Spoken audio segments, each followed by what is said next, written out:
अमित शहांचा राज्यात दौरा सुरू असताना भाजपला एक धक्का बसलाय। भाजपचे जिल्हा सरचिटणीस दिनेश परदेशी आज ठाकरे गटात प्रवेश करणार आहेत। वैजापूर विधानसभा मतदारसंघातून लढण्यास परदेशी इच्छुक आहेत। काही दिवसांपूर्वीच ठाकरेंनी वैजापूरचा दौरा केला होता।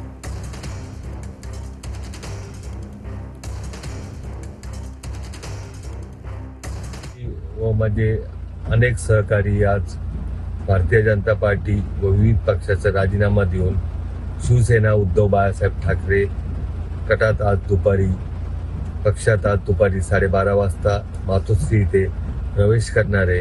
गेल्या अनेक दिवसापासून माझे सर्व सहकारी व मित्रांचा खूप आग्रह होता की मी उद्धव बाळासाहेब ठाकरे शिवसेना या पक्षात प्रवेश करावा। त्यांच्या आग्रहाखातीर व सगळ्या वैजापूर तालुक्याच्या जनतेच्या खातीर मी आज दुपारी 12:30 वाजता शिवसेना उद्धव बाळासाहेब ठाकरे या पक्षात प्रवेश करणार आहे।